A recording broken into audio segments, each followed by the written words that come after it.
নমস্কাৰ।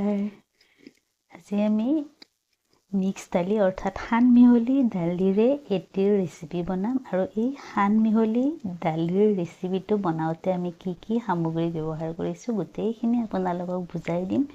ভিডিঅ'টো আৰম্ভণিৰ পৰা শেষলৈকে চাই থাকিব। চেনেলটো ছাবস্ক্ৰাইব কৰিব, কমেণ্ট কৰিব, লাইক কৰিব, শ্বেয়াৰ কৰিব।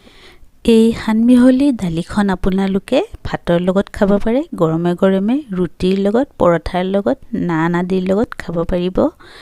আৰু এইটো ৰেচিপি মই কি কি সামগ্ৰীৰে বনাইছোঁ চাওঁ আহক।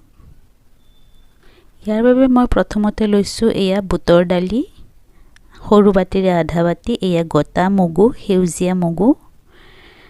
আৰু এয়া লৈছোঁ ৰহৰ দালি আধা বাটি, সৰু বাটিৰে। এয়া লৈছোঁ মই মাটিমাহ আধা বাটি আৰু এইখিনি মই পানীত তিয়াই থৈ দিম। গোটা মগুটো আপোনালোকে স্কিপ কৰিবও পাৰে।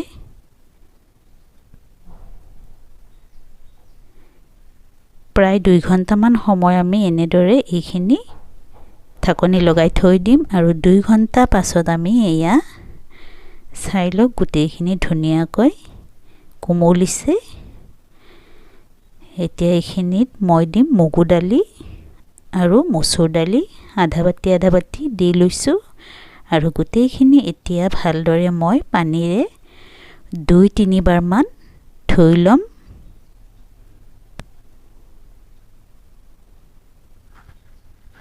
কিছুমান মগু দালি সিজোতে অলপ সময় লাগে, সেইবাবে পানীত কোমলাই থ'ব পাৰে আপোনালোকে 2 ঘণ্টা আগতেই।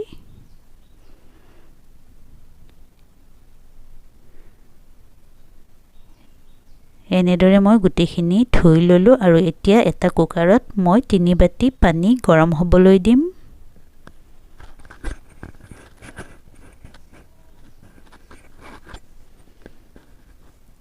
এতিয়া মই ধুই থোৱা গোটেইখিনি দালি ইয়াতে দি দিছোঁ। সামান্য নিমখ দি লৈছোঁ। এতিয়া ঢাকনি লগাই দিম আৰু 5-6টামান হুইছেল যাবলৈ দিম।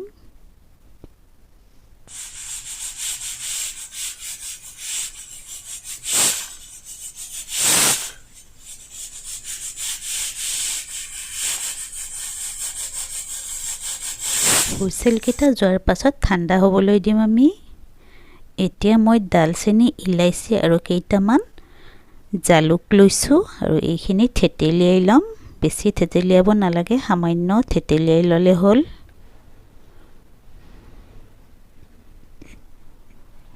কুকাৰৰ ঢাকনিখন খুলি ল'লোঁ। কেৰাহী এটাত তেল গৰম হ'বলৈ দিছোঁ, প্ৰায় 4 চামুচ আৰু ইয়াতে মই 2টা শুকান জলকীয়া দিছোঁ, জিৰা গুড়ি দিলোঁ আৰু কেঁচা পিঁয়াজ কাটি থৈ দিয়া দি দিলোঁ। গোটেইখিনি এবাৰ ভালদৰে কম জুইত লৰাই ল'ম। এয়া তেজপাত 2 খিলা, কেঁচা জলকীয়া 1 বা 2টা দিব পাৰি।